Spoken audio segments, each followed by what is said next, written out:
panel, les agradecemos que estén aquí. Van a ver que va a haber otros compañeros que se sumaron a este panel, pero una vez que esté en el lugar. Es importante que ya que están aquí en Argentina, que nos hicieron el honor de visitarnos por estos 50 años. ¿Cuánto? También, no sé. Ah, sí. Ah, sí. Bueno, sí. Claro, porque me están diciendo en las aulas de aquí arriba y aquí abajo de otras comisiones. Perfecto. Entonces no podemos hablar muy fuerte. Sí. Eso me hace a mí invitarlos a que se acerquen un poquito pero más. Pero se le da el número de teléfono porque yo estoy súper cerca, estoy a 200 metros. Estoy a 2 minutos de ahí donde me quedé. Bien. O sea, 10 minutos te da de Changüí, perfecto. Sí, decimos. No quiero dejar de plantear el inicio de este panel. Si puede buscar solo sería buenísimo. No, el hecho de que nos encontramos, como ustedes yo la saben, verdad que no hace ha falta. sido declarado hace pocos días Patrimonio de la Humanidad.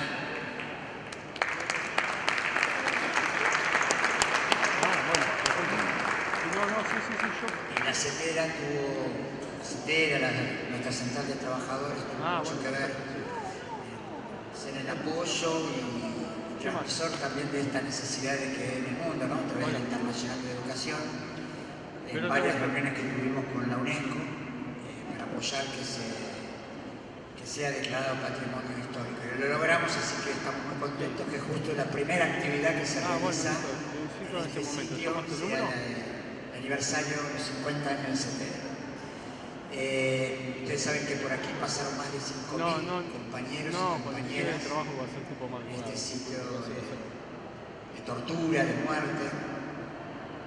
Hace muy pocos días, cuando vinimos aquí, hace 10 días o menos, para preparar este congreso, nos encontramos que estaban instalando el avión, que después de una larga investigación de Miriam Lewin y otro compañero periodista, se encontró ese avión que es el que fue protagonista de la historia, porque ahí nuestros compañeros fueron arrojados al mar. Entonces cuando salgo de casa, o sea, cuando salgo de laburo...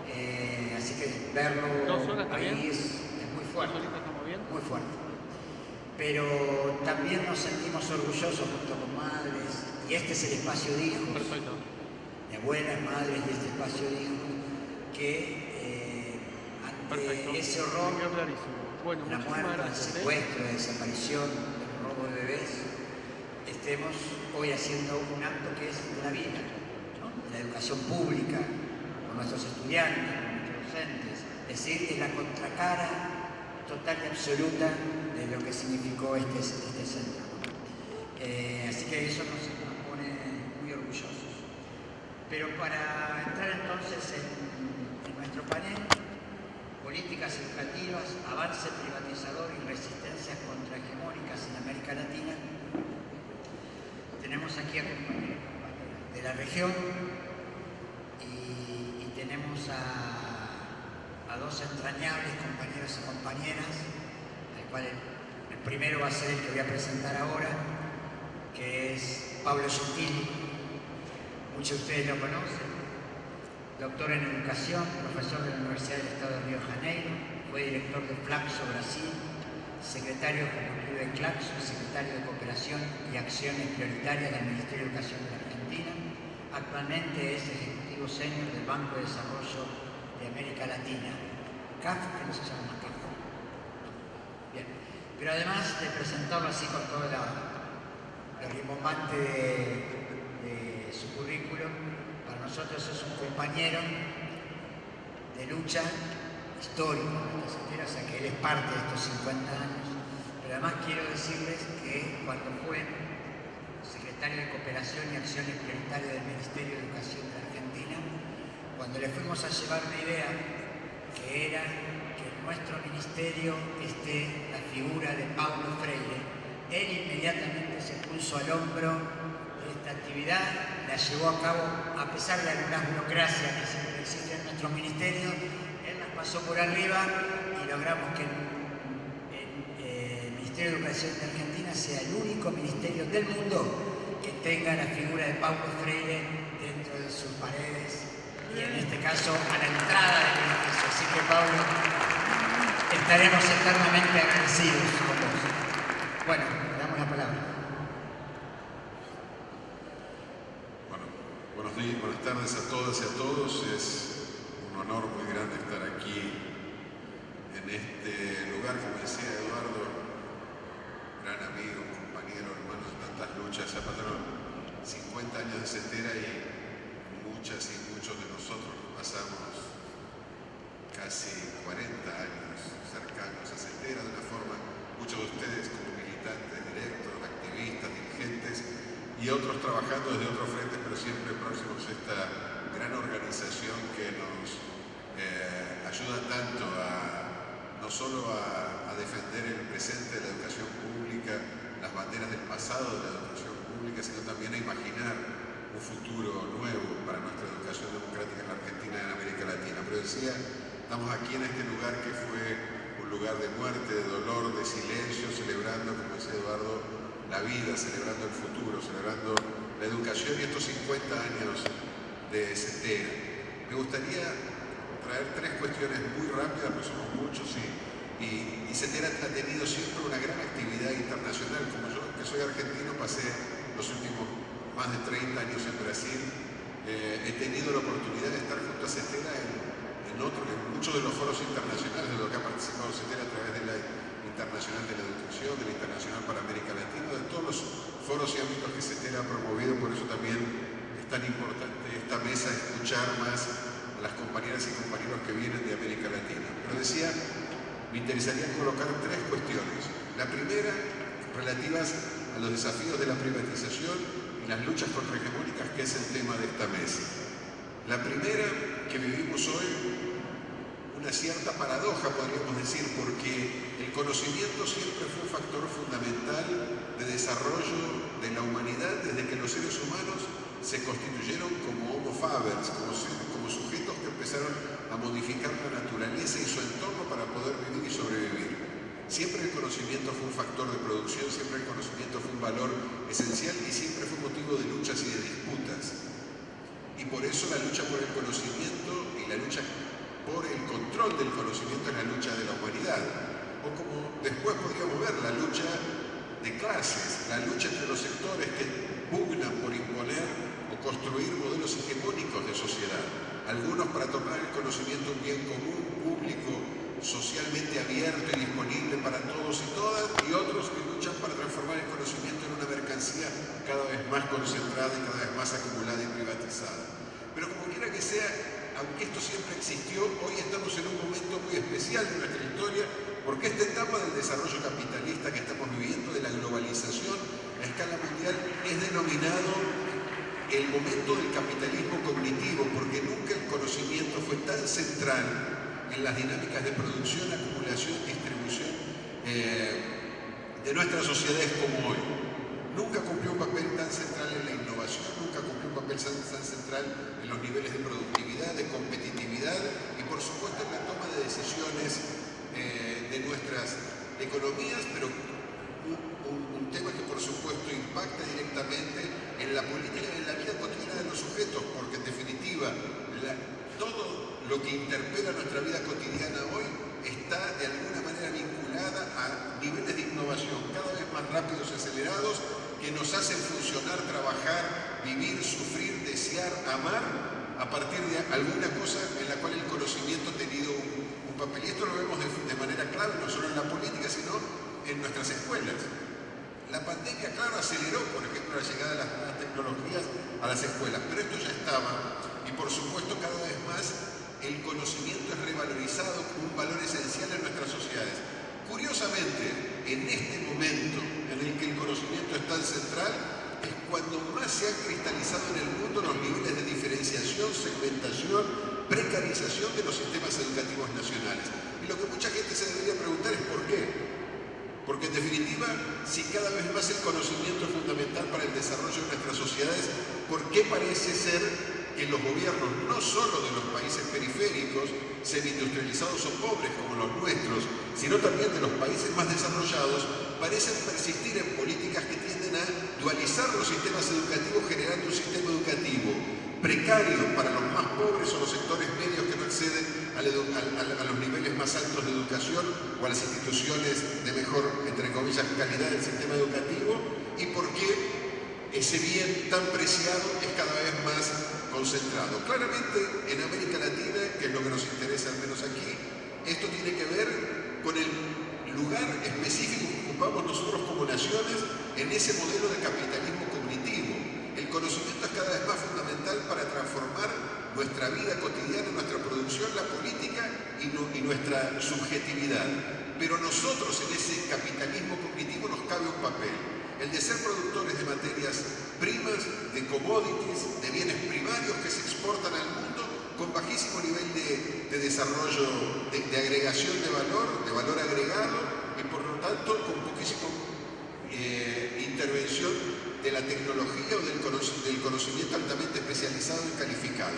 Hay excepciones en América Latina, como por ejemplo Brasil y México, que tienen sin lugar a dudas niveles en algunos sectores industriales de alta especialización con gran capacidad de innovación científica y tecnológica. Pero la norma general de América Latina, incluido Brasil y México, es que nosotros exportamos lo que podemos sacar de la tierra, del cielo, del suelo o lo que está arriba de la tierra. Ayer decíamos en la reunión de la red de Estrado con Elena y otros que Uruguay, por ejemplo, hoy tiene muchas más vacas que seres humanos. Uruguay es un país de vacas. Tiene 4 millones de seres humanos y 33 millones de vacas. Pero Brasil también. Brasil es hoy el mayor exportador mundial de carne. Va a ser el mayor exportador mundial de trigo. Nosotros tenemos en Bolivia, en Perú, en Bolivia, en Chile, en Argentina, la mayor reserva mundial de litio, junto con Australia. Y de eso depende la provisión del insumo básico para que todo lo que usamos hoy en nuestra vida cotidiana funcione. Es en primer lugar los móviles. Ahora, nosotros no producimos baterías y mucho menos los móviles. De lo que se trata es de sacar en este modelo extractivista, en este modelo primarizado, a este modelo primarizado le corresponde lo que siempre le correspondió: una educación pobre para los que están afuera del sistema, para los que serán atendidos al menos en el sistema de manera subsidiaria y precaria. Por lo tanto, la privatización del sistema en el primer espacio que se inserte y que gana densidad y fuerza política es en la permanente, histórica y estructural privatización, precarización de nuestro sistema educativo. La privatización no tiene que ver en la educación con la venta, como ya lo hemos dicho en decenas de eventos y CETERA, la internacional, ha promovido y tiene publicaciones sobre el tema. La privatización no pasa por vender escuelas, nadie las quiere comprar. ¿Quién va a querer comprar una escuela pública? Si no es un buen negocio tener una escuela pública. Cuesta dinero mantener la educación, aún en los niveles precarios en los que la mantienen gran parte de los países de América Latina, con algunas poquísimas excepciones. Ahora, ¿dónde está la privatización? En que se le tira a la sociedad la responsabilidad de poder sobrevivir en un sistema cada vez más competitivo y cada vez más precarizado. Esa es una dimensión de la precariedad. Cuando nosotros decimos privatizar, porque aquí en la Argentina, ahora que Milei resucita la historia de los vouchers, volvemos a pensar que el problema va a ser hacer lo que dijo Milton Friedman. Y lo que dijo Milton Friedman no lo hizo ni Milton Friedman, ni mucho menos lo hará Milei en la Argentina si tenemos la desgracia de que gane las elecciones presidenciales. Pero lo que sí está ocurriendo en la Argentina, con la excepción de que este gobierno ha tratado de revertir esta tendencia con muchísimos esfuerzos, es un sistema permanente de fragmentación del sistema educativo que hace que indefectiblemente en los países más pobres, los pobres tienen peor educación que los ricos. Y sistemáticamente los que tienen mejores oportunidades educativas recurren a estrategias discursivas o narrativas para tratar de imaginar soluciones milagrosas para los que están sufriendo la precarización de la educación. Como por ejemplo, sistemas internacionales de evaluación que nos dicen mágicamente cuál es el camino de la llave del cofre de la felicidad para poder mejorar nuestros sistemas educativos cuando descubren que los niveles de aprendizaje de nuestras niñas y niñas es cada vez más bajo. La segunda, y muy rápido ya para terminar, cuestión que me gustaría compartir con ustedes es que en este marco, sin embargo, tenemos que prestarle especial atención a cuestiones que, aunque no son habitualmente analizadas en los estudios sobre privatización de la educación, están demostrando ser cada vez temas más importantes para intervenir, para discutir y que los sindicatos participen, porque porque en general los sindicatos docentes participan en todas las deliberaciones que tienen que ver con las cuestiones relativas al trabajo docente, pero muy pocas veces son invitados a participar en decisiones de política educativa en donde muchas veces se juega el gran filet mignon, como dicen los brasileños, el pedazo de carne más jugoso para los intereses económicos y comerciales que están alrededor de la educación. Uno son, por ejemplo, las compras del Estado. En gran parte de América Latina, el sistema de compras del Estado hace que cuando los estados destinan recursos para financiar lo que después se aplicará, usará o destinará a las escuelas públicas, pasa por procesos de decisión que son bastante poco públicos y en general tienden a beneficiar a un conjunto de empresarios que son los proveedores del Estado, que ganan muchísimo dinero, aunque la educación de nuestros países está en las condiciones de precariedad que hemos mencionado. Compra de libros, compra de computadores, compra de material didáctico, construcción de edificios. Sí, en eso nuestra participación es prácticamente nula. Y nosotros deberíamos comenzar a exigir participación en las comisiones que toman decisiones y fiscalizan cómo se producen, no solo las grandes compras del Estado, muchas veces, por ejemplo, las compras relativas para la merienda escolar, que poco contribuyen muchas veces para el desarrollo de las economías locales y están concentradas en empresas cada vez más cartelizadas que son los proveedores del Estado y que viven del Estado cuando gobierna la derecha o también viven del Estado cuando gobierna la izquierda o el progresismo. Segunda cuestión, la sistemática y cada vez más compleja red de subsidios que nuestros estados destinan para el financiamiento de la educación privada, que no pasa hoy fundamentalmente por los subsidios directos hacia las escuelas privadas para que paguen los salarios docentes, una discusión que nos ha enfrentado muchas veces entre nosotros mismos, maestros y maestras de las escuelas públicas y las escuelas privadas, porque cuando denunciamos cómo los estados benefician a la educación privada, lo que criticamos es que los estados le pagan el salario miserable a los trabajadores y trabajadoras de la escuela privada, que están en condiciones muchas veces tan o más precarias que los de la educación pública. Ese es un problema y es verdad que hay que mejorarlo, pero hay otro tipo de subsidios que cada vez se dan más y están en discusión hoy en la Argentina también en este contexto electoral, pero son el tema del debate económico en nuestros países, que es la cuestión tributaria. Son los diferentes subsidios que se le dan a los ricos para que puedan asumir, porque supuestamente nuestros estados fracasados no pueden brindarles servicios públicos de educación, de salud y de atención primaria, y entonces se les dan beneficios que naturalmente facilitan y estimulan que salgan del sistema público y se vuelquen al sector privado.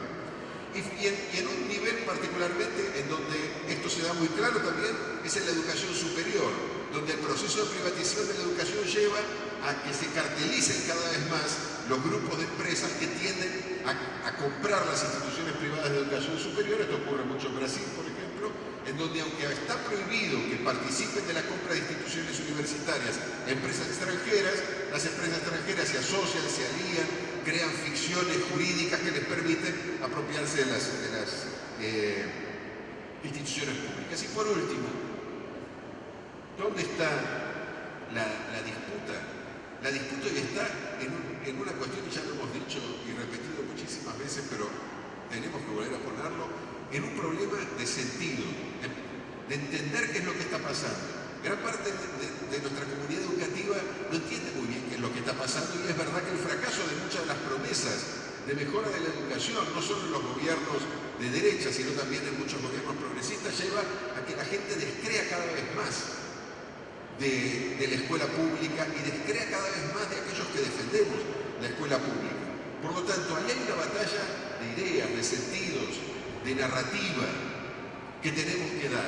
Y esta batalla tiene que estar directamente vinculada, creo yo, a poner el debate sobre la educación en un problema central, estratégico del desarrollo de nuestros países, como una cuestión de soberanía. Nosotros solemos hablar de soberanía cuando hablamos de las empresas públicas, cuando hablamos de nuestro territorio, cuando hablamos de nuestras fronteras, pero no hablamos de soberanía cuando hablamos de la educación.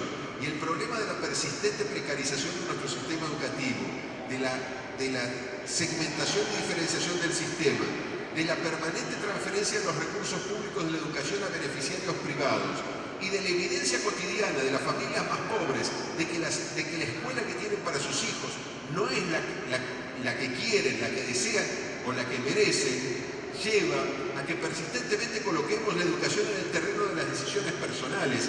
Y el gran desafío es poner el debate educativo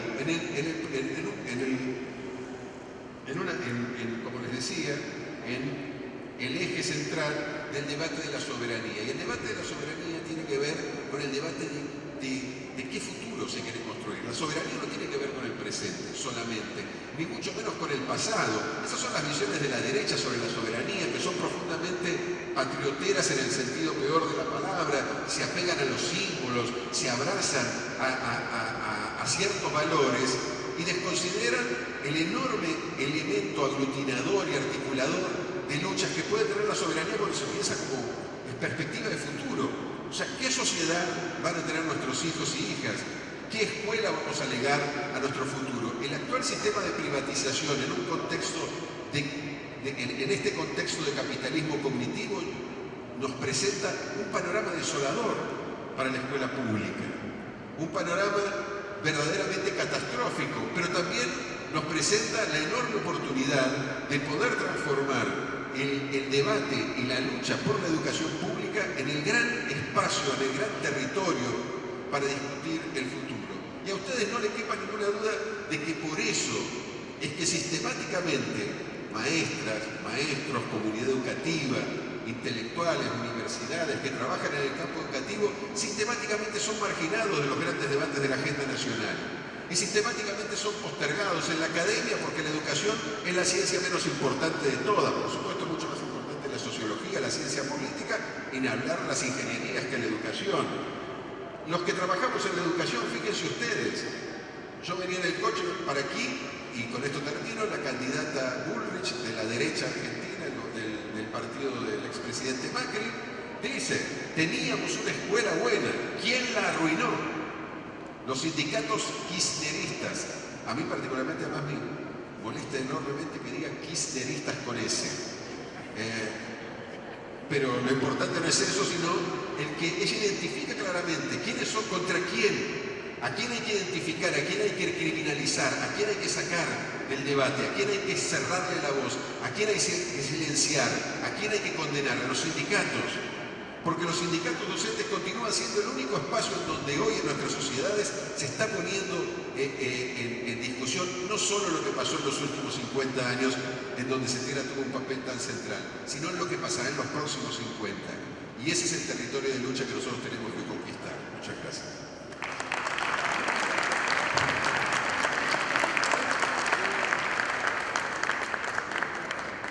Muchísimas gracias, Pablo. Excelente, como siempre, tus aportes. 3 anuncios. Entonces, la idea es después, ya están siendo filmados todos los paneles, este también. Entonces, después se van a subir todas las exposiciones a nuestro canal. Así que, por suerte, eso va a quedar, las intervenciones de cada una, la de Pablo recién, va a quedar en los registros de las redes de la organización, para que después todos los compañeros y compañeras puedan ver. Segundo, decirles que este congreso de Cetera ha sido declarado de interés educativo por el gobierno de la provincia de Buenos Aires y que lo auspicia el Ministerio de Educación de la Nación.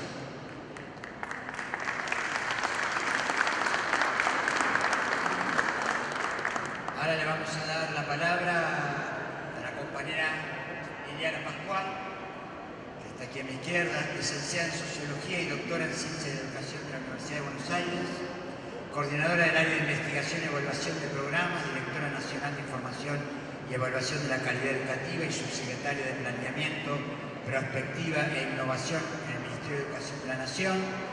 Actualmente es profesora de posgrado en las universidades de Lanús y de Quilmes, y con orgullo podemos decir que es investigadora del nuestro instituto Marina Vilte de Cetera. Liliana.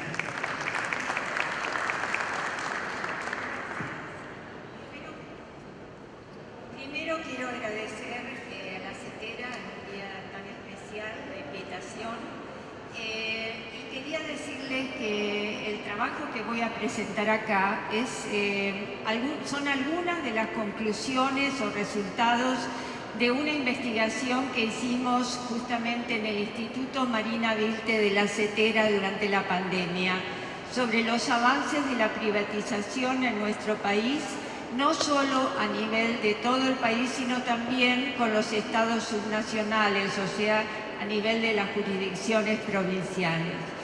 En nuestro país, los avances de la privatización tienen una característica especial que consiste justamente en que se enmarcan en un proceso de mercantilización bastante más amplio, donde se integran los intereses privados en las políticas públicas. Y si bien yo voy a comenzar con esta premisa, que también voy a terminar con esta premisa a través de algunos ejemplos que hemos recabado en el trabajo de investigación. Nosotros analizamos los avances de la privatización en cuatro dimensiones que nos parecían como las más relevantes. Yo voy a presentar solo dos de esas dimensiones por una cuestión de tiempo.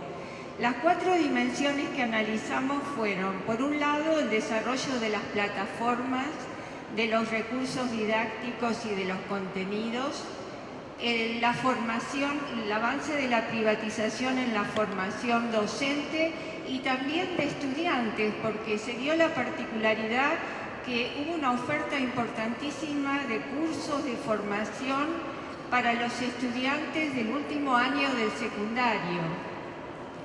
También analizamos los avances de la privatización en cuanto a los dispositivos tecnológicos y en los sistemas de información.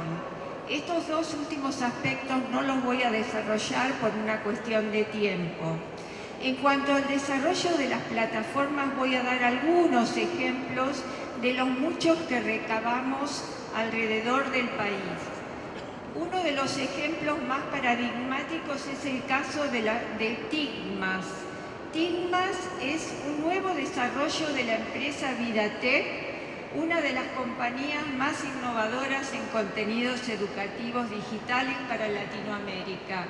Tigmas, además, ustedes la deben conocer porque en las últimas dos ferias del libro que se hicieron en la ciudad de Buenos Aires, Tigmas tuvo un stand enorme en donde invitaba en general a académicos y a funcionarios con un intento de marcar agenda sobre la educación del futuro y sobre las prioridades educativas.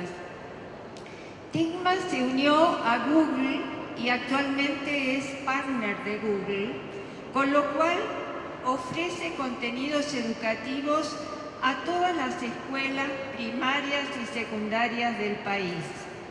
Además, desarrolla contenidos, recursos didácticos y tecnología y tiene una participación importante en todo el país, pero especialmente ha realizado convenios con los gobiernos de San Luis, Misiones y San Juan. Por su parte, Google, que es el monstruo, la gran multinacional de las empresas que desarrollan tecnología digital, tiene una presencia, tuvo durante la pandemia una presencia muy importante a través del Google Classroom. El Google Classroom fue usado prácticamente por la mayoría de los docentes de nuestro país. Además, Google ha hecho convenio con distintas jurisdicciones.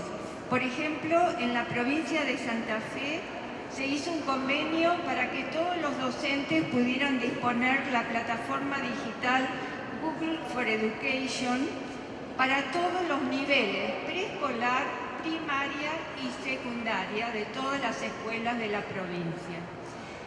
Quiero mencionar que Google ha sido denunciada en varios países europeos, especialmente en España, por haber hecho uso de los datos privados de los usuarios de Google Classroom con objetivos comerciales, violando lo que era un convenio de confidencialidad. Otra de las empresas que tuvo una presencia muy importante en nuestro país fue Magna Plus, que pertenece a la empresa Magna Verum, que tiene su sede en España y que desarrolla contenidos educativos a través de un consejo consultivo académico en Madrid. Esos son contenidos educativos enlatados que se ofrecen luego a todas las escuelas del país. Magnaverum tiene una presencia muy importante en San Juan, Catamarca y Misiones, convenios que ha realizado con los gobiernos provinciales. Tenemos muchísimos ejemplos más, pero que yo no voy a dar por una cuestión de tiempo. Sin embargo, esta parte de la investigación se encuentra publicada en la Mediateca de CETERA, ustedes pueden acceder. Paso el chivo. En cuanto a la formación docente, quiero mencionar algunos ejemplos también que hemos recabado. La formación docente fue un campo muy propicio para el avance de la privatización en nuestro país, especialmente porque durante el macrismo se disolvió el programa Nuestra Escuela del Infod, que tenía una presencia masiva en todo el país. Con lo cual se abrió ya la puerta para la presencia privada y para los convenios con diferentes organismos y ONGs para la capacitación docente. Entre los ejemplos que hemos recabado y los avances de empresas y fundaciones durante la pandemia, destaca la Fundación Grupo Petersen, que está compuesta por la fundación de los siguientes bancos: el Banco San Juan, el Banco Santa Fe, el Banco Entre Ríos y el Banco Santa Cruz. Da la casualidad que los docentes de estas provincias que he mencionado cobran sus sueldos a través de esos bancos, con lo que la fundación del Grupo Petersen tiene el acceso a todos los mails privados de los docentes que cobran sus sueldos en estas entidades bancarias, y a través de esos mails ofrece una cantidad de cursos y también concursos donde se sortean fundamentalmente computadoras, pero los docentes, para poder acceder a esos concursos, previamente tienen que asistir a un curso que da la Fundación Grupo Petersen a través de su campus virtual. Estos cursos que da la Fundación del Grupo Petersen son dictados por docentes que tienen antecedentes de trabajo como CEO en las empresas Siemens, Bunge y Born, Standard Oil, Fiel, Grupo Sofía, Compromiso, Qatar Foundation, Siderar, Las Marías, Petrobras y la Universidad Argentina de la Empresa, y sigue el listado. Por su parte, la Fundación Telefónica Movistar y la Fundación La Caixa ofrece un programa educativo de formación docente durante el 2021 y 2022 a través de la plataforma ProFuturo, una plataforma desarrollada para todos los docentes del país, y la propuesta es ofrecer capacitación, sobre todo en tecnología digital, a través de una serie de 20 cursos donde el docente puede armar su propio trayecto formativo. En algunas jurisdicciones han hecho convenio y logran que esos cursos otorguen puntaje para la carrera docente, como en el caso de la provincia de San Juan. En las provincias de Neuquén, Chubut y Santa Cruz, la compañía Pan American Energy y la Organización de los Estados Iberoamericanos ha desarrollado el programa Hacer Escuela, que ha llegado a más de 600 escuelas de nivel inicial, primario y secundario del país. Durante el 2021, la empresa Pampa Energía, a través de su fundación, lanzó un programa que se llama Red de Escuela Fundación Pampa, donde se ofrece formación a los directivos y a los docentes en gestión institucional. La Fundación Bunge y Born, junto con la Fundación Pérez Compán y la Fundación Bember y la Universidad Austral, desarrollaron el programa Sembrador para las escuelas que sean ubicadas en contextos rurales.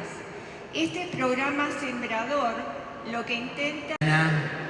Como bien dijo Lili, en la mediateca, entran a la página de CETERA, en la mediateca van a tener esta investigación, obviamente mucho más desarrollada de lo que pudo expresar acá Liliana, pero el que quiera profundizar en el tema, ahí está. Se llama Situación educativa y problemáticas emergentes durante la pandemia en Argentina. Ese es el título. Bien, continuamos entonces con el compañero Juan Gabriel Espínola de Paraguay, de la UTEP A de Paraguay. Buenas tardes. Agradecimiento a los compañeros de CETERA por la invitación y por compartir estos 50 años de existencia, de lucha y de conquista a favor de la democracia, a favor del pueblo y a favor de los trabajadores de la educación. Agregar 2 o 3 cosas más. Ya el compañero Pablo lo mencionó en general, igual que la compañera. Paraguay no es muy diferente. La inversión del Producto Interno Bruto en Paraguay está en el 3,2% del PIB. Progresivamente esto fue disminuyendo en el tiempo, no aumentando. Tenemos mayores recursos porque durante el gobierno de Lula y el gobierno de Lugo se adicionó desde una binacional que tenemos compartido, productora de la energía eléctrica llamada Itaipú, por el cual Paraguay recepciona $240 millones más, que por una ley producto del golpe parlamentario en Paraguay en el año 2012 se transfiere a una administración de fideicomiso supuestamente para destinar a educación y salud. Los de educación sirvió para que los políticos de los diferentes municipios acrecentaran su patrimonio, no para que se destinara a la alimentación escolar o a la infraestructura o el equipamiento de las instituciones educativas. En la administración central, el Ministerio de Educación tuvo que competir con otras entidades para el uso de estos recursos. Se destinaron fondos para proyectos que luego no tuvieron continuidad y que hoy está en peligro de que vaya a poder ser sostenida porque el presupuesto no lo ha calzado en el tiempo, como por ejemplo los proyectos de primera infancia. Entonces, la privatización que se da en el Paraguay se da de manera indirecta y otras muy abiertamente. Desde los años 93, 94 fue creciendo la presencia de formación docente del sector privado y las universidades privadas en la rama de ciencia de la educación, quienes fueron los que promovieron futuros docentes que se incorporaron en el tiempo en educación pública. Evidentemente, con la formación y la orientación absolutamente individualista, que hace que las orientaciones emanadas desde el Ministerio de Educación, sometidas a la política del Banco Mundial, las reformas se encaminen para consolidar esas políticas neoliberales. Hoy no tenemos, lamentablemente, nuevo gobierno. Tenemos la continuidad del gobierno del partido en el Paraguay llamado Partido Colorado de hace 70 años. La fracción que gobierna es la fracción de una derecha más agresiva, que en este momento ya nos plantea revisar el sistema de previsional, el sistema de seguridad social, con el objetivo de elevar la edad, los años de servicio para la jubilación. Tenemos el gran desafío de contrarrestar estas políticas neoliberales y lo planteamos desde el movimiento pedagógico nacional que estamos desarrollando a nivel de nuestro país como organización y desde la campaña por mayor inversión para la educación pública. Este año pudimos ya, previa al tratamiento de ese proyecto de presupuesto para el año que viene, presión mediante producir una leve mejoría que significará instalar, fíjense la contradicción, en Paraguay tenemos del año 2001 una legislación profesional y hoy estamos al año 2023 y aún no se cumple la vigencia del salario básico profesional. Sí, el salario piso profesional en Paraguay para el magisterio aún no lo tenemos. Esperamos que con esta lucha hoy instalada en el presupuesto o para el presupuesto para el año 2023, poder, si lo logramos, sería bienvenido, o por lo menos estar acercándonos a ese salario básico profesional. La transferencia de recursos públicos al sector privado es la constante. Y este es uno de los mecanismos. Se produce a partir de los mecanismos de licitación. Entonces hay una participación del estamento de la sociedad civil para orientar los recursos públicos al sector privado. Por ejemplo, las becas. Las becas pagadas por el Estado es para las universidades privadas, no para las públicas. Y establecen además mecanismos legales para que las públicas no accedan a estos recursos de las becas. Y hoy en Paraguay, si vamos a la estadística, extraordinaria y exponencialmente han crecido las universidades privadas. Entonces, tenemos un gran desafío como organización comprometida con la educación pública, organizada con los sectores estudiantiles de la comunidad, el sector de trabajadores del sector público, contrarrestar esto con participación. Ya hemos tenido lamentablemente los resultados electorales del 30 de abril pasado, en que la derecha de nuevo nos ganó y posicionándose de manera fuerte para un mayor control y una mayor ejecución de las políticas de privatización, no solamente en la educación pública. Hoy está encaminada a la jubilación y a la salud pública para transferirla mecanismos formales, porque tienen mayoría en el Parlamento que lo pueden hacer, a ser administrada por la figura de alianza público-privada. Entonces, compañeras, compañeros, en estos espacios nos comprometemos a continuar en la lucha por acrecentar las políticas públicas y fundamentalmente a encaminar desde esta organización y esta lucha y desde esta solidaridad que nos debe y nos caracteriza hacer posible que la inversión en la educación pública sea cada vez mayor y podamos tener un horizonte diferente desde las políticas públicas. Muchas gracias. Gracias, Gabriel. Bien, ahora le vamos a dar la palabra al compañero Heleno Araújo, compañero presidente de la CNTE de Brasil, Confederación Nacional de Trabajadores del Brasil, una organización muy grande. El compañero viene de Pernambuco, del nordeste de Brasil, y nosotros nos sentimos, entendemos un poquito más a los compañeros de Brasil del Sur, y ellos nos entienden a nosotros si hablamos despacito los que somos acá. Así que le vamos a pedir a Heleno, fala devagar, y te vamos a entender. Gracias, Heleno. Olá, colegas. Não, vou ficar em pé que... Olá, colegas, companheiras, companheiros de luta em defesa da educação pública.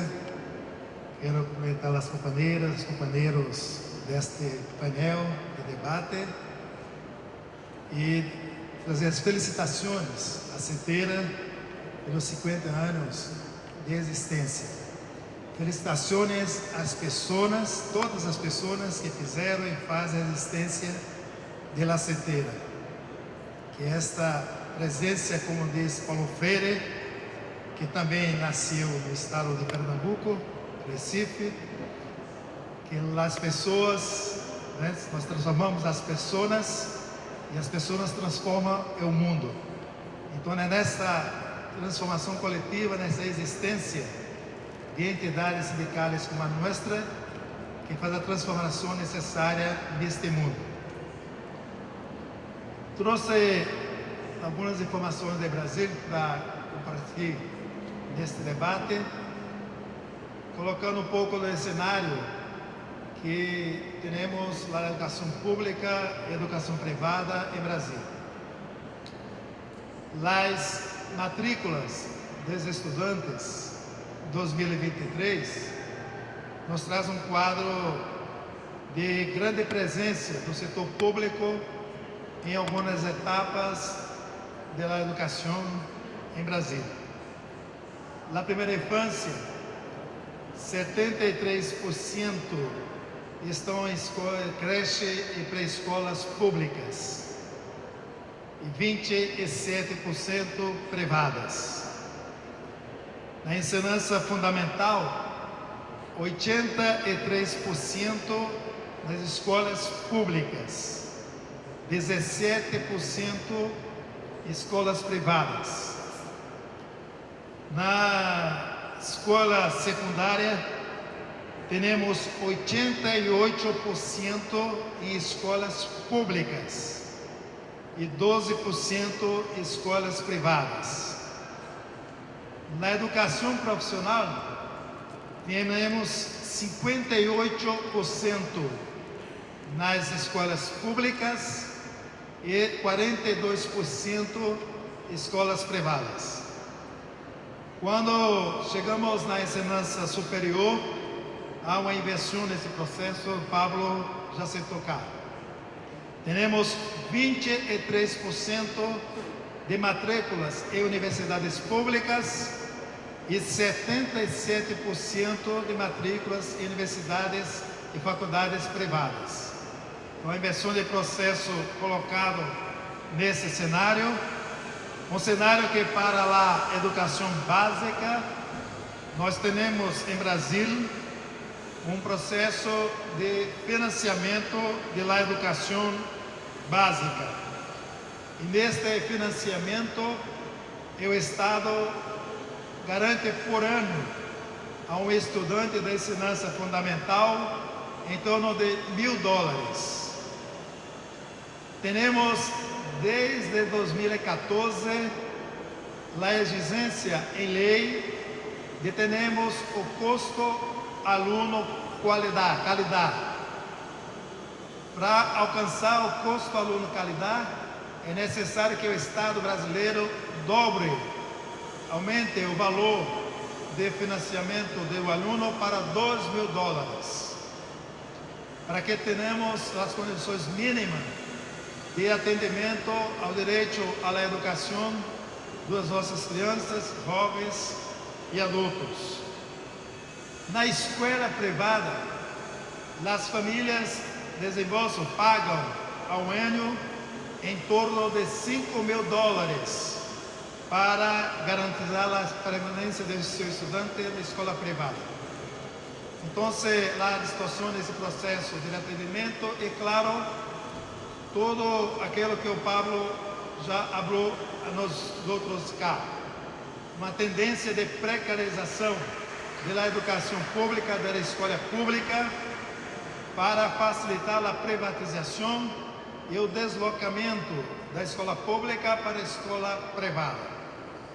Nesse sentido, temos o grupo Salta, um grupo que trabalha com escolas de educação básica, cujo dono é Jorge Paulo Lemann, um dos homens mais ricos do Brasil, e que faz um grande investimento em a cada ano criar 40 novas escolas privadas para a educação básica. E esta mesma fundação foi a que fez um trabalho intenso em Brasil para elaborar a base comum nacional curricular, impondo um currículo de empreendedorismo, de plataformização, de formação de professores à distância, através de parceria com a Google. Então, é todo um processo de que escolas para pobres e diferenciando escolas em sentido de precarização para privatizar todo esse processo. Ainda temos uma atuação dessas fundações privadas nas políticas educativas anunciado pelo governo Lula.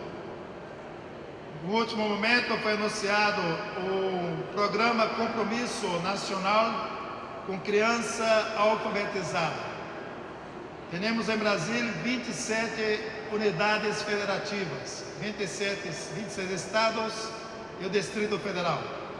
Em 16 estados, na maioria, esse programa está sendo implantado em parceria com o setor privado, que faz parceria para penetrar nas condições de pegar recursos públicos. Uma associação bem comum, uma ONG que faz parceria com os estados, a Fundação Lehman, que atua fortemente nestas parcerias, e também o Instituto Natura, que é loja de produtos de beleza, que também entra pela educação nesse processo de discussão para fazer a privatização. Além disso, durante o período do governo neoliberal de Fernando Henrique Cardoso, cambiou a Constituição Federal, permitindo entregar as escolas públicas a organizações sociais privadas, e que esta lei foi julgada no Supremo Tribunal Federal, considerada constitucional, e alguns governadores, prefeitos, entregam a escola pública a organizações privadas, que pode ser uma empresa ou uma pessoa que consegue fazer a gestão dessa escola, colocando o dinheiro público na mão desta empresa ou pessoa para produzir, para dirigir a escola pública.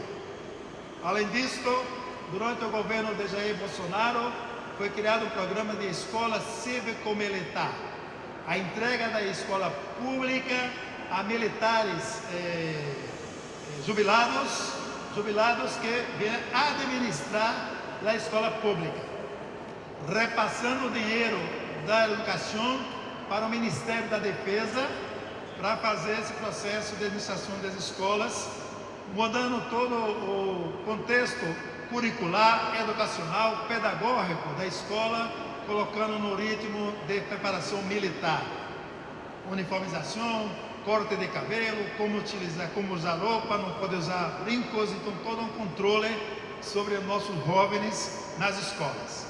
Além disso, o presidente Lula revogou esse decreto de Jair Bolsonaro, mas os estados que apoiam Jair Bolsonaro mantêm essa escola cívico-militar dentro do Brasil. Além disso, tramitam leis no Congresso Nacional e na Assembleia Legislativa, querendo criar a homeschool, educação domiciliar, terando também a possibilidade de matricular os filhos nas escolas públicas ou privadas, mantendo em casa para o processo de formação educacional, contratando professores, docentes para ir de casa em casa realizar tais atividades. Essa lei não foi aprovada nem está colocada em prática ainda no Brasil. Derrotamos em alguns estados, mas continua a disputa para que a lei seja aprovada e também no espaço da justiça. Além disso, em vários estados temos a associação público-privadas, uma forma também de passar recursos públicos do setor público para o setor privado. E enfrentamos o processo de subcontratação para o nosso exercício, para a atuação profissional dos profissionais da educação, dos trabalhadores da educação. Não se faz concurso público, através de um concurso público, e sim contratação temporária, terando a possibilidade de fortalecimento da nossa categoria profissional. Então, nesse cenário, estamos num processo de disputa intensa, retomamos a composição do Fórum Nacional de Educação, composto por 60 entidades nacionais que de forma participativa estão construindo a Conferência Nacional de Educação para pensar um novo Plano Nacional de Educação para a próxima década, 2024-2034. Então, nesse espaço de disputa, estamos realizando etapas municipais, estaduais, distrital, até a etapa nacional, que acontecerá de 28 a 30 de janeiro de 2024. Além disso, estamos trabalhando no processo intenso de aprovação de leis de gestão democrática nos entes federados e a possibilidade de alterar o sistema de avaliação, porque em Brasil todo o trabalho é produzido e estimulado pelo setor privado. O índice de desenvolvimento da educação básica, medido pela prova de matemática e de português e taxa de aprovação. E isso não é suficiente para avaliar a educação básica em nosso país. Por isso, conquistamos em lei e estamos lutando muito para implementar um novo Sistema Nacional de Avaliação de Educação Básica, de modo a integrar outros indicadores no processo de avaliação, como as condições das escolas, da situação socioeconômica dos estudantes, dos profissionais, para que de fato tenhamos uma avaliação mais diagnóstica da situação em nosso país. Então, essa batalha estamos seguindo junto com a Conferência Nacional de Educação, que estamos coordenando, e a CNTE é a coordenadora do Fórum Nacional de Educação, trabalhando esses pontos para avançar e enfrentar esse processo de privatização das escolas públicas. Muitas graças.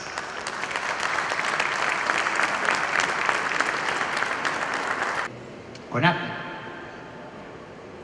Esta experiencia desde lo municipal a la estadual, a llegar al plano nacional para discutir en conjunto las políticas públicas en educación, es una experiencia en la que hemos participado varios de los que estamos aquí, y realmente es una de las cosas que soñamos también realizar alguna vez aquí en Argentina, porque es un debate absolutamente democratizador, horizontal, de todos los sectores sociales sobre el qué se quiere y para qué la educación, ¿no? Cuando esto se discute profundamente, todos sabemos que se apropia, ¿no? Que el pueblo se apropia ese debate y entonces se puede disputar de otra manera contra estos discursos privatizadores y mercantilizadores. Así que vamos a estar allá en Janeiro. ¿En dónde va a ser? En Brasilia. Vamos a estar ahí otra vez acompañando, ahora en un nuevo ciclo, porque hemos sido también en la época de Bolsonaro, donde esa discusión era casi marginal, digamos, ¿no? Ahora es desde el punto de vista oficial. Así que espectacular ese trabajo que vienen haciendo los compañeros de Brasil. Bien. Un saludo grandísimo de parte de la Federación Colombiana de Trabajadores y Trabajadoras de la Educación, FECODE. Estoy aquí con unos compañeros que hacen parte del trabajo, otros están en otras comisiones. Extenderles un saludo grandísimo al CETERA, un saludo de lucha, y pues para nosotros y nosotras es muy bonito poder estar en este espacio, porque precisamente hace 8 días se hizo un acto de reconocimiento público por parte del presidente de la República, Gustavo Petro, que por primera vez tenemos un gobierno de corte democrático y popular que busca transformaciones en el país.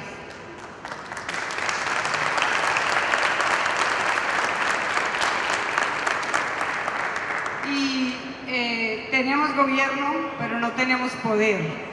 Ese es el problema.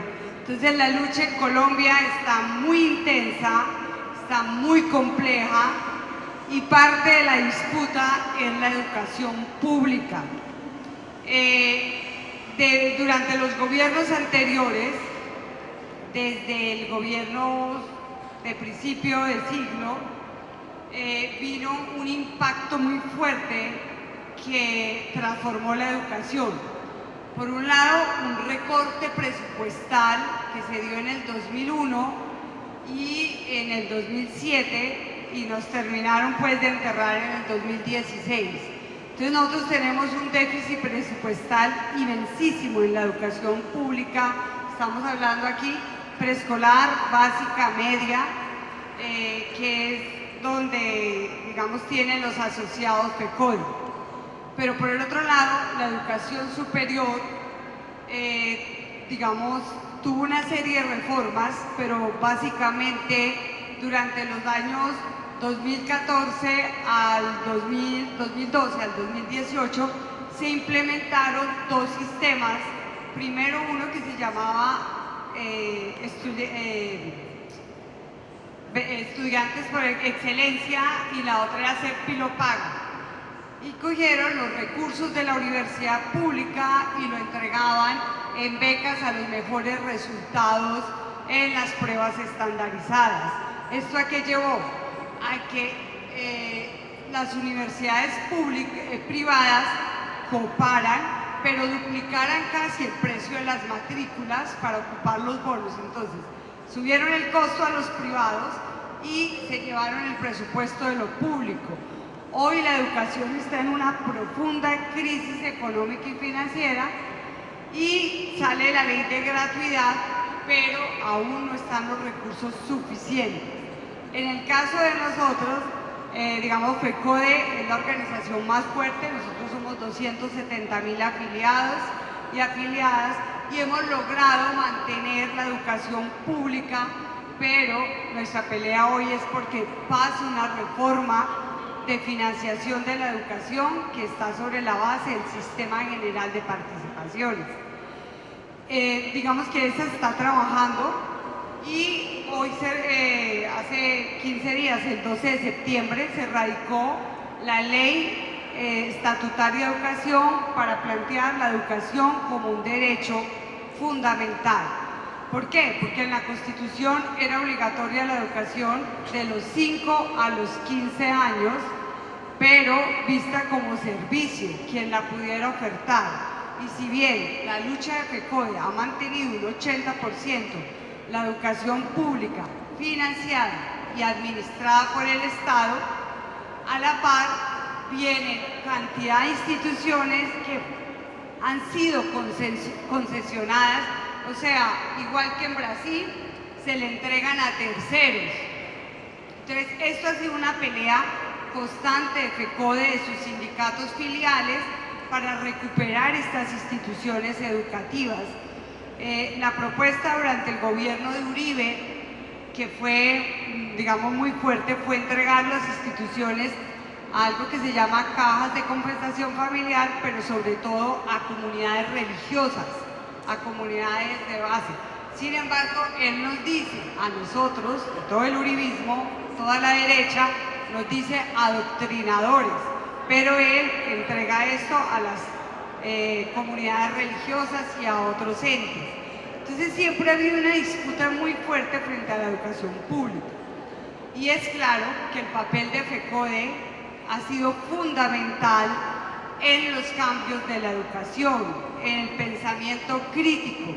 El movimiento pedagógico que surge en la década del 80 hizo una escuela de formación. No podemos decir que todos nuestros profesores tienen el mismo enfoque, pero sí hay un debate fuerte frente a la enseñanza, a los contenidos, a la libertad de cátedra, libertad de enseñanza y autonomía escolar. En parte, como base, una reforma que hubo en 1994, la Ley 115, que habla de la autonomía escolar.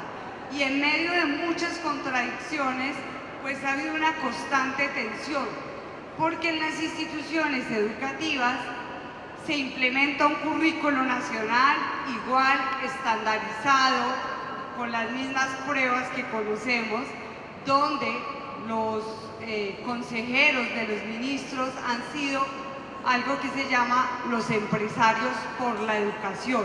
Allí asisten juiciosamente a decir qué debe decir el currículo, cómo se debe evaluar. Y esto acompañado de que en el 2002 se reformó la forma de contratación de los maestros y maestras y de ahí en adelante empezamos a ingresar docentes bajo el sistema de evaluación.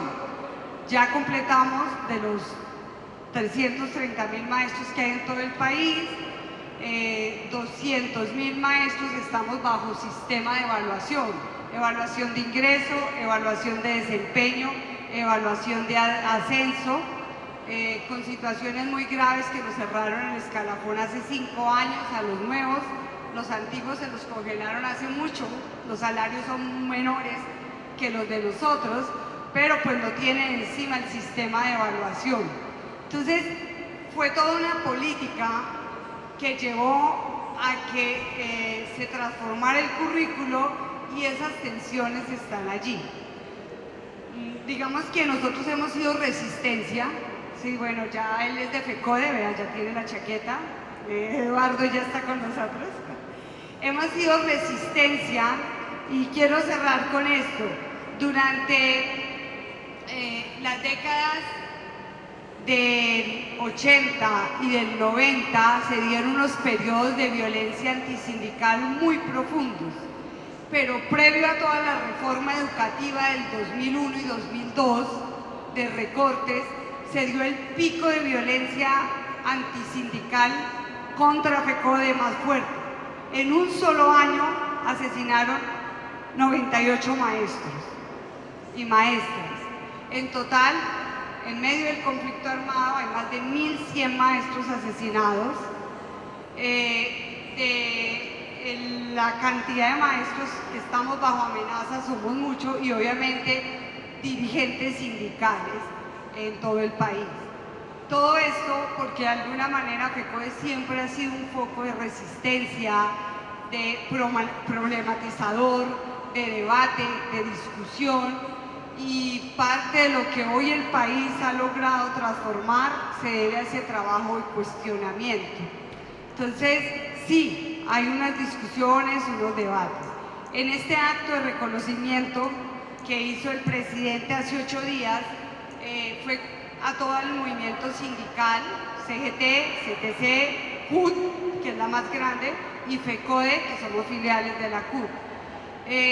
Nos dieron registro de víctimas, somos el sujeto de reparación colectiva más grande, llevábamos 11 años peleando este registro, lo obtuvimos este año y fue un acto muy bonito donde Petro dice esto se dio por beneficiar a los empresarios, o sea, vivimos lo mismo, es muy claro, se violentaron todos los derechos, se acallaron y él parte de que hay que hacer, hasta ahora empezamos un plan de reparación colectiva, o sea, en el 2016 se hizo el primer acuerdo de paz con las guerrillas, en el 2005 con los paramilitares y hasta ahora el movimiento sindical tiene un reconocimiento e iniciamos un plan de reparación colectiva. Tuvimos la oportunidad de entregar varios informes a la Comisión de la Verdad y a la Jurisdicción Especial para la Paz, que fueron parte de las instituciones que se crearon producto de los acuerdos con las FARC en La Habana. Entregamos un informe que se llama La vida por educar, que muestra los casos de maestros y maestras asesinados, y entregamos otro informe que se llama La escuela territorio que resiste a la guerra, que ha sido un enfoque de que la escuela debe ser territorio de paz y venimos trabajando en unos proyectos para avanzar en esto. Entonces, sabemos que el gobierno viene impulsando la reforma a la ley estatutaria de educación, van a radicar la ley a la reforma a la educación superior y se espera que haya también una ley de formación docente. Entonces estamos en un trabajo muy fuerte que esperamos que termine con 2 situaciones el año entrante, y es la reforma al Sistema General de Participaciones, que es la base de financiación de la preescolar básica y media, y el estatuto docente para que se derogue este sistema que es bastante acosador y oprobioso para los maestros, y estamos en pie de lucha. El 27 tenemos una marcha para respaldar las reformas del gobierno de Petro. Hay unas tensiones muy grandes. Hace 15 días asesinaron un maestro en un municipio muy joven. Esta semana murió una maestra que se transitaba hacia una zona, ambos sindicalizados. Pusieron un carro bomba, hoy pusieron un carro bomba en un instituto. Tenemos 2 sindicatos de Uruguay que han cruzado el charco, como decimos nosotros, y han venido a estar con nosotros en este 50 aniversario. Le vamos a pedir la palabra entonces a la compañera Elvia Pereira, que ha sido hace muy poquito, la semana pasada, electa otra vez como presidenta de FUNTEP, la Federación Uruguaya de Magisterio. Gracias, Elvia, por estar aquí.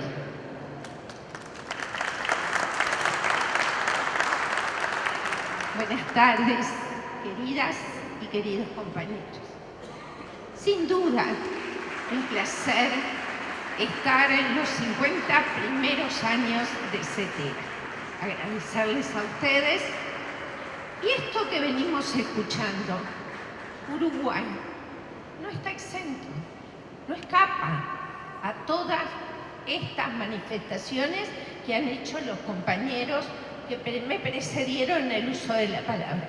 Y por suerte tenemos el privilegio de ser 2 los sindicatos que estamos acá, entonces vamos a poder complementar esta mirada. Yo en mi intervención quiero dejar algunas reflexiones que sí se basan en esto de la precarización laboral docente, sí se basa en esto de la criminalización de nuestra profesión docente en aula, sí se basa en criminalizar a las organizaciones sindicales y a sus principales dirigentes. Ya vimos lo que los compañeros de Colombia, Brasil, Paraguay lo han mencionado. Si bien no hemos llegado a ese extremo en Uruguay, sí tenemos hoy en el magisterio, que es educación primaria, compañeras sumariadas en un proceso administrativo por leer una misiva sindical el primer día de clases, sin mencionar a aquellos compañeros profes que estuvieron sancionados por haberse tomado una fotografía dentro del liceo. Podríamos decir muchas cosas. Ahora yo quiero colocar en esto de lo que nos es común en cuanto a que la derecha viene con una estrategia ya resuelta, definida en todos nuestros países. Y nosotros y nosotras no deberíamos preguntarnos por qué, cuál es el objetivo, qué es lo que buscan en esta precarización. Y hay algo que quiero dejar aquí como para la reflexión, que es la disputa de la democracia. Acá nosotros estamos viendo que en varios países de América Latina y del mundo se observa el debilitamiento de las instituciones democráticas, con crisis políticas, corrupción, falta de independencia judicial. Esto lleva a una pérdida de la confianza de los sistemas democráticos. En ese sentido, nada sorprende que muchos países hayan surgido líderes políticos oportunistas y populistas. Y los miro a los compañeros y miro a los compañeros, a ustedes argentinos también, que lo que hacen es buscar viejas prácticas autoritarias, oportunistas, polarizantes o polarizadoras para acumular poderes. Estos líderes socavan las normas democráticas y la separación de poderes. En consonancia con ello, se promueven leyes y se llevan a cabo programas que restringen derechos, socavan la libertad de expresión, muchas veces en complicidad con los grandes medios masivos de comunicación, prensa oral o escrita. ¿Es desconocido para ustedes? No, eso está pasando y pasa sistemáticamente en nuestros países. Estas medidas no hacen más que debilitar aún más la institucionalidad democrática. Limita e impide a las sociedades ejercer el control efectivo sobre los gobiernos. La rebeldía es cooptada. Parte del instrumental en que se apoyan para hacerlo suele ser la desinformación, la proliferación de los fake news, las noticias falsas, y las redes sociales que se han erigido como el medio más aceptado para hacerlo, lo que lleva a que la resistencia y la protesta sea virtual, más virtual que presencial. Y eso también nos está sucediendo.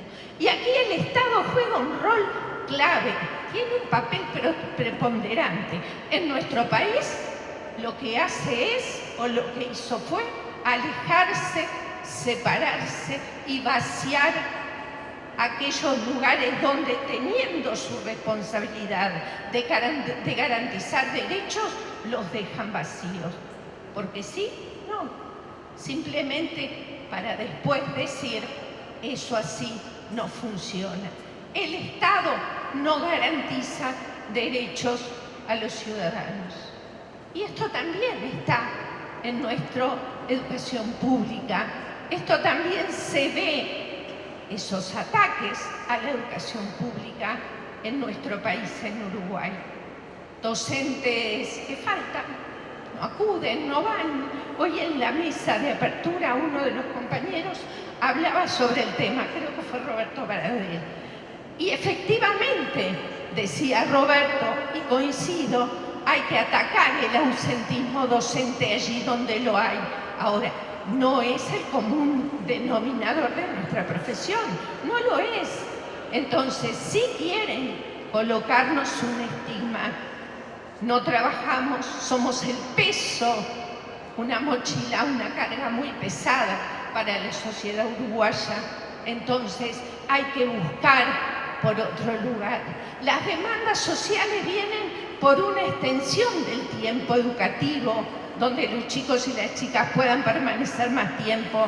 Y como el Estado no lo puede garantizar, entonces lo ubica en otras organizaciones o en otras organizaciones privadas. Claro que hay que estar atentos, muy atentos y muy claros a la hora de organizar la lucha en defensa de la educación pública. Nuestro país, la educación primaria, que tiene más de 100 años, es pública, y recordamos a José Pedro Varela, gratuita, pública y obligatoria. Obligatoria, gratuita para todas y para todos los estudiantes, para todas y para todas las infancias. ¿Cuál es el rol que tenemos nosotros como movimiento sindical, más allá de resistir algo que, bueno, a todas luces y las encuestas actuales dicen que por lo menos hay una gran esperanza de que en Uruguay la izquierda vuelva a acumular en el sentido de volver a gobernar para las grandes mayorías populares? Porque no nos da lo mismo, no nos da lo mismo, no nos es indiferente una ideología que otra. Y no nos cuesta, y no nos cabe absolutamente nada en decirlo, en grabarlo. Recién decíamos con Pablo, está grabado, pensemos bien lo que vamos a decir. No nos cuesta decir que no nos da lo mismo un modelo de país que otro. Y nosotros, dentro de nuestras aulas escolares, allí tenemos un trabajo de transformación social que hace que nuestra profesión tiene un papel fundamental para jugar. Lo dijo Paulo Freire, lo vivimos en las aulas y conversando con la compañera y el compañero. Es un gran trabajo y una gran responsabilidad como organización social, no únicamente de la educación. Permítanme decirles, que es lo que pienso, que la educación es parte de una construcción social donde tenemos que ser muy abarcativos, y todas las centrales sindicales, o en el caso del Uruguay, la única central sindical, independientemente de a lo que se desempeñe cada uno de los distintos sindicatos, en educación tenemos que tener un objetivo común, y es la defensa de la educación pública. Muchas gracias. Ni siquiera un saludo mío. Gracias. Buenas tardes, compañeras y compañeros. Un gusto estar en este aniversario de CETERA y estar en este lugar donde en el 2018, digo bien, gracias a la ayuda del compañero Eduardo Pereira, pudimos visitarlo con un grupo de estudiantes secundarios de un humilde liceo público donde trabajamos hace 30 años. Estudiantes que estaban terminando el bachillerato, orientación, derecho, y entre el profesor de derecho y el profesor de historia, ese año dijeron la prioridad son los derechos humanos, como eje transversal para trabajar de las dos disciplinas, con la maravillosa idea de terminar el curso visitando, entre otros lugares, pero en el Río de la Plata, este lugar que fue realmente una de las visitas más impactantes que en 30 años de docencia me ha tocado vivir y pude compartir, así que vaya si tendrá elementos de emotividad estar de vuelta hoy acá. En segundo lugar, como soy el último, tendría que saludar e irnos, porque además estamos con bastante frío, pero vamos a colocar por lo menos 3 provocaciones, porque creo que tanto Pablo como Liliana, con la autoridad académica que ambos tienen, los compañeros de FECODE, de Paraguay, nuestra compañera, que además es secretaria general de la Central de Trabajadores del Uruguay, Elia Pereira, y Eleno colocaron, no daría para mucho más, pero me voy a animar rápidamente a hacer 4 planteos, 3 provocaciones y una reflexión final.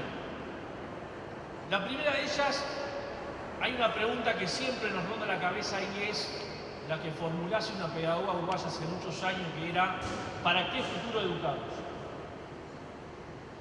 Y esto viene a colación de que en la última Conferencia Internacional del Trabajo, en el marco de la OIT, la memoria del director general nos convocaba a un pacto por la justicia social. Y en el diagnóstico decía algunas cosas que realmente conmovían en el planteo. Analizando el mundo pospandemia, decía aumento desconsiderado de la pobreza y la marginación, aumento escandaloso y vergonzante de la concentración de riqueza, aumento de un peligro vinculado al endeudamiento externo de nuestras naciones, aumento de la destrucción del planeta en términos ambientales, crisis de las democracias. Y había una serie más, pero yo me quedo en esa síntesis. ¿A qué viene este planteo? Viene que si nosotros queremos, efectivamente, y Pablo lo decía al principio, con la importancia que juega hoy el conocimiento, fuente principal de acumulación, porque nos quiere vender en el universo que existe una sociedad del conocimiento al cual todos accedemos por igual. Si nosotros no nos planteamos como perspectiva de que para qué futuro buscamos la democratización del acceso y la socialización y el uso responsable con sentido social y ambiental del conocimiento, estamos condenados al fracaso. Y disculpen por esta visión pesimista, pero ahí hay un primer elemento que nos tiene que provocar y convocar. Por lo tanto, porque somos mujeres y hombres de acción, actuamos para transformar la realidad, actuar. Un segundo elemento es a través de qué espacio poder lograr esa transformación social en términos de democratizar el acceso al conocimiento, socializar el conocimiento producido. Y aquí se han descrito de distintas formas, Pero está claro que el avance de las derechas, las ultraderechas, con sus concepciones neoliberales, imponen la idea de que la forma Estado, la institución Estado como elemento regulador de lo social, lo económico, lo político, es vetusto, es viejo y tiene que ser sustituido por el mercado. Porque esto se hace de distintas formas. Miren, nos podemos quedar con la visión clara o mediana del problema. Es decir, bueno, hay un ataque a la escuela pública, hay un ataque a la educación pública, hay un ataque a la democracia. ¿O los outsiders políticos qué son? Son un cuestionamiento a aquellas instituciones que representaban el conflicto social y lo administraban en el marco del Estado, los partidos políticos, las propias organizaciones sindicales. Porque, como bien decía Pablo, creo que era, no es que le pongan un cartel de remate a la escuela de aquí a la vuelta, pero claramente que van generando condiciones, distintos mecanismos, alianza público-privada, subvenciones de la oferta mediante exoneraciones tributarias, subvenciones de la demanda mediante los vouchers, compra de servicios, distintas formas, que asociado al problema del vaciamiento fiscal de los estados en la versión neoliberal, nos generan un combo muy complejo, porque además ese vaciamiento fiscal del Estado lleva a recortes presupuestarios en la educación, pero también en otras áreas de la vida, para que luego los países y las naciones terminen perdiendo su soberanía, yendo a pedir a organismos como el Fondo Monetario Internacional, que no solamente hace una sangría desde el punto de vista financiero, sino que condiciona cualquier política pública en adelante.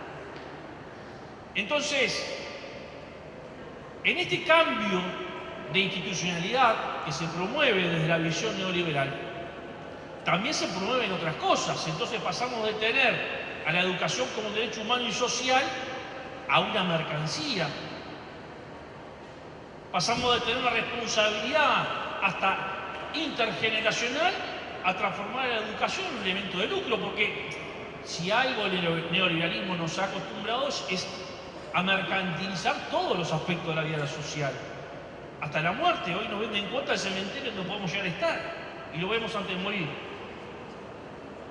Entonces, este es un problema de que no solamente se cuestionan los espacios sociales construidos históricamente, que son como todas las cosas en la vida perfectibles, sino que nos llevan a establecer nuevos elementos de ordenamiento social y a transformaciones tan profundas como esta, de pasar de un derecho a considerar la educación una mercancía. Y la tercera provocación que nos genera alguno de estos debates es quién va a generar en las prácticas concretas las condiciones para esa transformación. Y aquí se citaba a Freire, y podemos ir. Ahora, ellos tienen algo claro. Hugo Yasky, yo empecé a trabajar en el año 93. En el año 97 la Carpa Blanca estuvo en Montevideo. O sea, se habrá marcado la setera de nuestra vida como trabajador y como militante sindical. Pero el Hugo siempre nos dice, el problema es que para esta derecha nosotros somos un sujeto político colectivo peligroso. Y cuando dice nosotros está hablando de los docentes, de la maestra y el maestro de carne y hueso concreto que cada día en la escuela trata de construir una perspectiva diferente a lo que algunos de estos sectores quieren imponer. Entonces, hoy, el grado de privatización en la educación llega al punto de la privatización de la política educativa pública, donde el primer excluido en la construcción de esa política educativa pública son los docentes. Porque se desconfía de los docentes, se actúa contra los docentes. Y los docentes son sustituidos por una casta de expertos. Una casta de expertos hablan mucho más de educación y definen mucho más en educación un economista que un doctor en educación, en muchos de estos escenarios. Porque incluso han copado la institucionalidad mundial. En Uruguay el otro día el ministro de Educación y Cultura, que por suerte no, felizmente diríamos, no tiene una ascendencia directa en principio sobre el sistema educativo formal, dijo: vamos a eliminar filosofía de los cursos secundarios porque los docentes no pueden interpretar un texto simple. Después dijo que se había equivocado.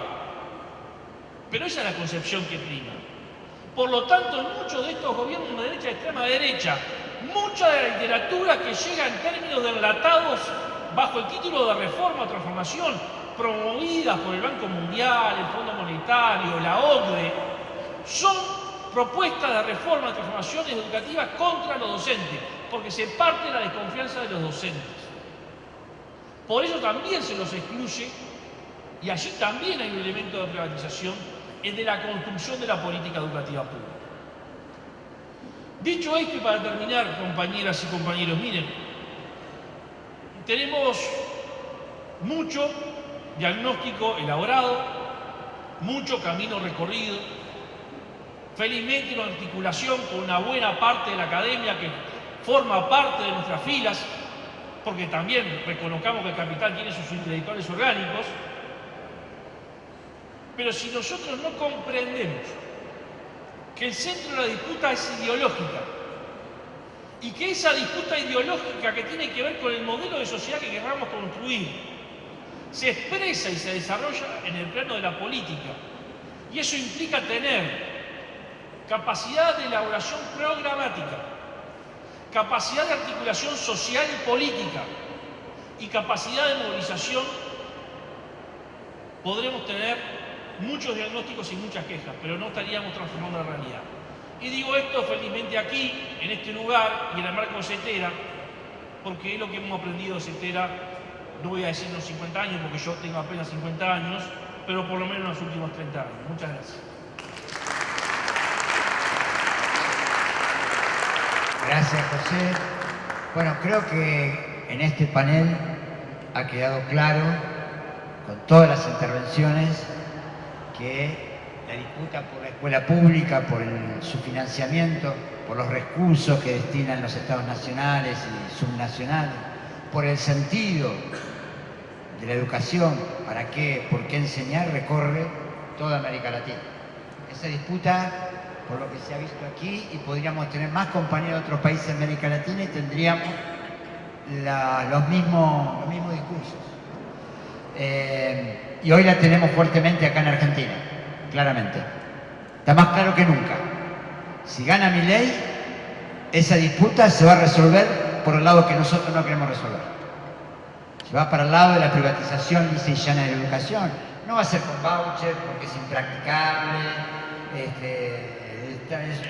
La educación en Argentina está a cargo de las provincias. Somos un Estado federal, los recursos están en cada una de las provincias, no lo puede resolver solo un presidente, pero eso no nos debe quitar el sueño de que es posible que aún sin voucher, estas cosas que están diciendo, los mecanismos para que se mercantilice y privatice la educación va a ser lo que se expresaron aquí, claramente. No por nada, BlackRock, ese fondo buitre, está financiando a Milei, ¿no? Quiere la devaluación para que los activos que tenemos nosotros como argentinos y argentinas no valgan nada y sean fáciles de comprar. Por ejemplo, incluso la escuela pública. Esa disputa está vigente ahora. No estamos teorizando nada, no estamos hablando de algo que pueda suceder en un futuro lejano. Está hoy en disputa en esta elección. Entonces, creo que de este Congreso tenemos que salir más fortalecidos para que no haya, por lo menos en nuestro sector, ni un maestro, ni una maestra, ni un profesor, ni una profesora que se le ocurra votar a Milei o a Burri o esas expresiones que claramente son las voces de la derecha que quieren mercantilizar y privatizar la educación. Porque eso habrá sido entonces una derrota del campo popular, una derrota también de las luchas de estos 50 años de la CETERA. Por esas luchas de esos 50 años, compañeros y compañeras, a militar todos y cada uno en nuestras escuelas, en nuestros sindicatos, para que el 22 de octubre gane una expresión del progresismo de lo nacional, de lo popular, para poder seguir disputando en la escuela pública desde el sentido que nosotros queremos, por más financiamiento, para una educación nacional, popular y liberadora. Gracias, compañeros, un aplauso muy grande a todos estos panelistas, a estos compañeros y compañeras que están aquí hoy junto a nosotros. Gracias, Pablo, gracias, Marta, gracias, Eleno, gracias, Celia, gracias, Lili, Gabriel, José, gracias y gracias a todos ustedes por haber estado este tiempo aquí. Un aplauso muy grande.